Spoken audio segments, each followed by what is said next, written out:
Hey everyone, and welcome back to my series on vasoactive medications. If you're new here, my name is Cody Summers, and my goal is to help nurses and healthcare professionals better understand the medications we use every day to manage critically ill patients in the ICU. In today's video, we're going to be focusing on vasopressin, a potent vasopressor that plays a key role in managing shock and other critical conditions, so let's dive in. Vasopressin, also known as antidiuretic hormone or ADH, and you'll commonly hear it referred to as just vaso in the ICU, is a naturally occurring hormone that is produced by the pituitary gland. In the body, its primary function is to regulate water balance by increasing water reabsorption in the kidneys. However, in critical care, vasopressin is used for its powerful vasoconstrictive effects, which help maintain blood pressure in patients with severe shock. Vasopressin acts on V1 receptors in the vascular smooth muscle, causing vasoconstriction. Unlike other vasopressors like norepinephrine, which acts on adrenergic receptors, vasopressin's action is independent of the catecholamine system. This makes it particularly useful in patients who are catecholamine resistant or in cases where you want to avoid additional adrenergic stimulation. It also acts on V2 receptors, which are located in the kidneys. These promote water retention, but the vasopressor effects are more important in the critical care setting.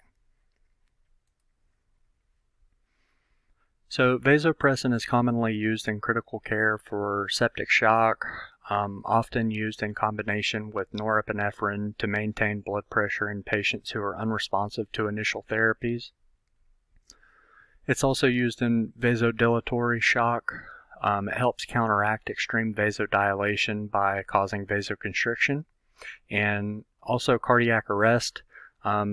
Though it's no longer used as much as it once was, it was previously part of ACLS algorithms as an alternative to epinephrine, though its routine use in cardiac arrest is much less common today.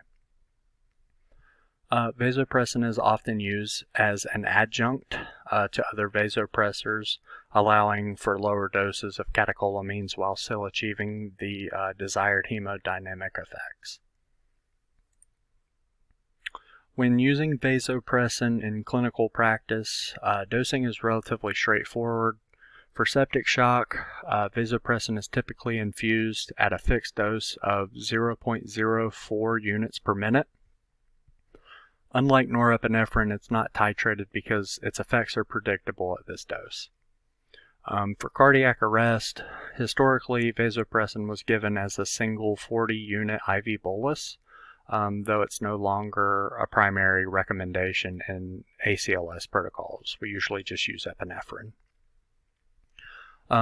Always make sure to monitor blood pressure and organ perfusion carefully, as excessive vasoconstriction can lead to tissue ischemia. So while vasopressin is an extremely effective vasopressor, it does come with some potential side effects, which includes tissue ischemia. Excessive vasoconstriction can reduce blood flow to the skin and extremities, sometimes even vital organs, which can lead to ischemic injury.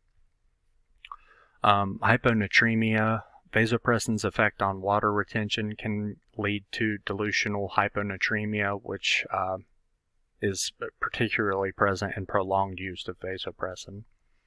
And GI ischemia. So there is a risk of decreased blood flow to the GI tract, which can result in gut ischemia. It's crucial to monitor patients for signs of decreased perfusion, especially in the extremities and the gut. So let's take a look at a real-world case study. Patient is a 65-year-old male with septic shock due to pneumonia. They initially started treatment with norepinephrine, but despite increasing doses, his blood pressure remains low. So we add vasopressin at 0.04 units per minute, and within a few hours, the patient's blood pressure has stabilized, allowing for a reduction in norepinephrine dosing. This case just kind of highlights vasopressin's role as an adjunct in managing vasodilatory shock, particularly when other vasopressors aren't enough on their own. So how does vasopressin compare to other vasopressors? Well, norepinephrine primarily acts on alpha-1 receptors, causing vasoconstriction and increasing blood pressure. Epinephrine works on both alpha and beta receptors, which increases heart rate, contractility, and vasoconstriction. And vasopressin acts on V1 receptors, which are independent of adrenergic receptors, making it useful when catecholamine medications are insufficient or undesirable. By using vasopressin in combination with other vasopressors, we can often reduce the total dose of catecholamines, minimizing side effects such as tachyarrhythmias. So just to kind of sum things up, vasopressin is a very powerful vasopressor that works on V1 receptors to cause vasoconstriction, which results in improving blood pressure in shock states. It's commonly used in septic shock and can help reduce the need for high doses of other vasopressors such as norepinephrine. It's important to monitor patients closely for adverse effects like tissue ischemia, as well as hyponatremia with long-term use. Understanding how and when we would use vasopressin can make a huge difference in managing your critically ill patients. So I want to thank you guys for watching. Hope you found some help in this video. Any questions are welcome. I'll answer them to the best of my ability. In our next video, we're going to be covering dopamine, another important vasopressor. See you next time.